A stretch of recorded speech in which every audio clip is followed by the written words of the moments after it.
again, in the Jewish Forward, which is I recommend reading, it's a national Jewish paper, about this war, they also did not want to make it appear that the Jewish community was out in front of the president. What do you have to say about the Democratic Party, by the way, in relationship with the Democratic Party was a corporation, would be majority stock owners would be the Israel lobby.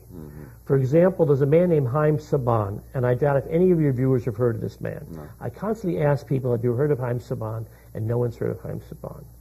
He created something called the Mighty Morphin Power Rangers, a Saturday morning violent TV show, and made billions on this. Okay. Last year, he gave the Democratic Party $12.3 million, a record, an American record, although he happens to be Egyptian-born Israeli.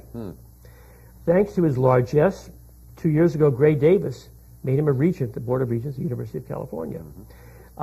He has funded the Haim Saban Center, the Brookings Institution. He's a good friend of Ehud Barak.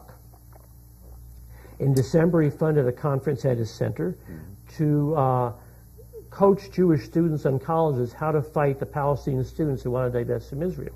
And yet no one knows his name. $12.3 million. After him came Fred Eichner from Chicago. News Corp Corporation, $7.5 million. After him came Stephen Bing, Shangri-La Entertainment, $5 billion. No, that's $24 billion for $24 million for the Democratic Party. Now, these are Jewish philanthropists or activists, let us say. Yes, in the party? they're pro-Israel philanthropists. Right, okay. Then compare that with the arms weapon political action committees. These are the political action committees that give money to both parties. That the weapons packs, the arms manufacturers, gave a total of $14 million to both parties. So here is Haim Saban gave almost as much money to the Democrats as the weapons manufacturer political action committees gave to both parties. Okay, so obviously they're the big guns when it comes to the money and the giving, and they expect payback in kind. I want to ask you some more things. Now, obviously, not only do we have the political parties a bit compromised here, what about the role of the news media in this? How would you rate the news media as far as covering the war, filling people in on the facts, as well as some of the things you disclosed this evening? Do you think they're doing a good job, and who's doing the best job and who's doing the worst? The best job, for a good job, you have to go outside the United States. You have to go to the London Independent, to the London Guardian. You have a media here that if it is not owned by Zionist interests, it's controlled and influenced by Zionist interests. There used to be a lot of what's called anti-Semitic canards. Jews control the media.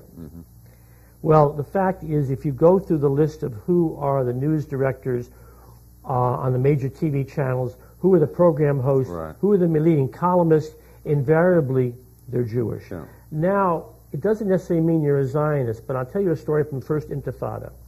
I wrote a letter to, I believe it was Lawrence Tishman was his name, the head of NBC News during the First Intifada, that's back in '88. NBC did a great program, and I congratulated him for having the courage to do this, and writing him as a Jew, saying that I know how much pressure you'd be under to do this. His response to me was written in a longhand. And why did he write a longhand? He agreed with me. Why did he write it in a longhand? Because he knew if he had typed a letter and had sent to me, the Israel lobby would have it before me. I should say AIPAC has volunteer interns that they put an offer in every congressman's office. To do what?